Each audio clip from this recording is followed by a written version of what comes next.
Assalamualaikum warahmatullahi wabarakatuh. Hai, selamat pagi semua. Apa kabar anak-anak ibu? Wah, senang sekali ya, masih di nuansa kemerdekaan. Kita bertemu lagi di pertemuan yang ketiga. Kali ini kita akan membahas mengenai siklus menstruasi dan juga fertilisasi. Yuk simak baik-baik videonya. Semangat! Baiklah anak-anak ibu semua, kita masih membahas tentang sistem reproduksi pada manusia.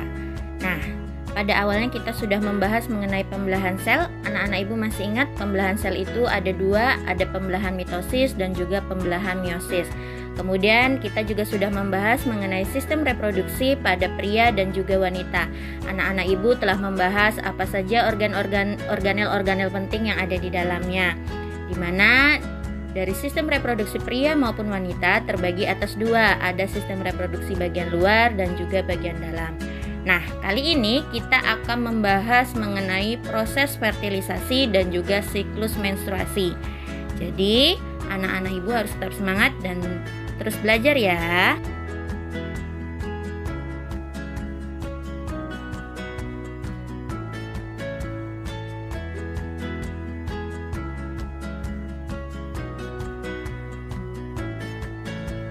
Tahukah anak-anak ibu, terutama yang perempuan, bahwasanya kalian sekarang sudah menginjak masa pubertas, di mana kalian mengalami yang namanya menstruasi. Mungkin sebagian besar anak-anak ibu yang perempuan sudah mengalaminya.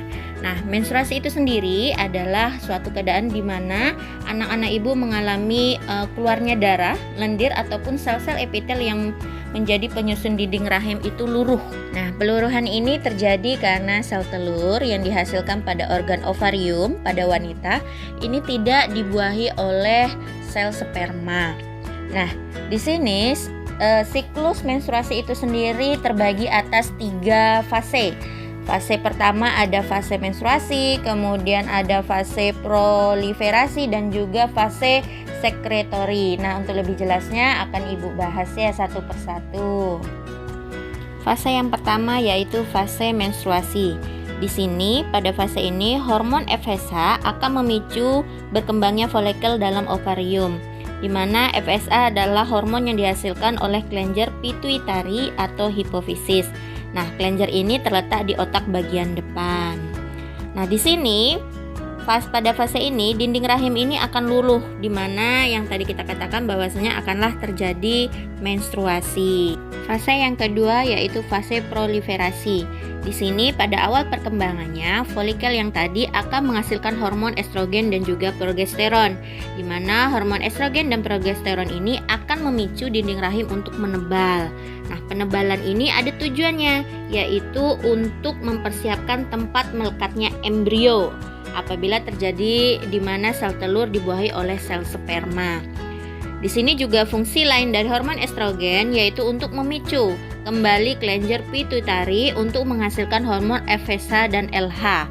LH terus diproduksi dan di sini akan terjadi peningkatan. Peningkatan LH ini akan memicu pengeluaran sel telur dari folikel yang telah matang. Nah, ini yang disebut dengan ovulasi. Fase yang ketiga yaitu fase sekretori. Nah, folikel yang tadi terjadi di fase kedua ini, folikel ini yang melepaskan sel telur.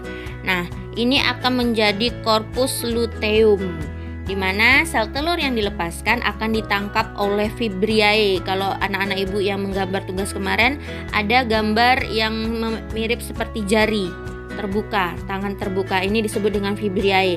Di sini akan dibawa ke tuba falopi.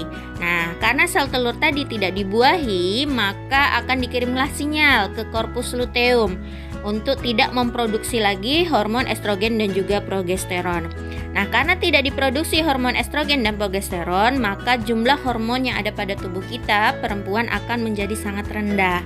Nah, rendahnya ini akan menyebabkan kerusakan dinding rahim dan juga pecahnya pembuluh darah rahim, sehingga terjadilah yang namanya menstruasi.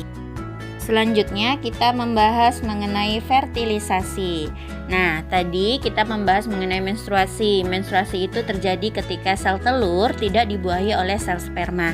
Nah, apakah yang akan terjadi ketika sel telur itu dibuahi oleh sel sperma? Nah, Ternyata anak-anak, ketika sel telur dibuahi oleh sel sperma akan terjadi yang namanya fertilisasi atau pembuahan. Fertilisasi itu sendiri adalah proses peleburan inti sel sperma dengan inti sel telur sehingga terbentuklah zigot yang nantinya akan menjadi embrio nanti yang akan menjadi bayi dan tumbuh menjadi manusia seutuhnya. Bisa anak-anak ibu perhatikan pada gambar. Di sini merupakan skema proses fertilisasi hingga implantasi, di mana prosesnya diawali dengan proses ovulasi atau pengeluaran sel telur yang terjadi di ovarium. Kemudian masuk ke dalam tahap fertilisasi atau peleburan sel inti sel telur dengan inti sel sperma sehingga nanti akan terbentuk zigot. Nah, zigot inilah yang di tahap selanjutnya akan mengalami pembelahan.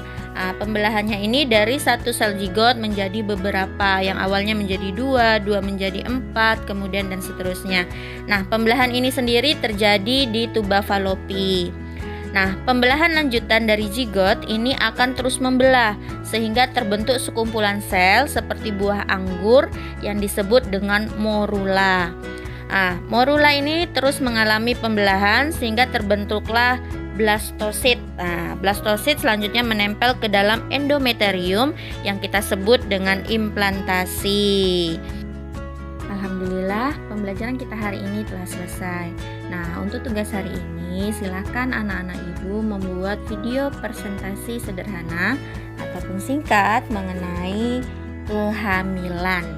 Jadi minimal durasi videonya yaitu 3 menit. Oke?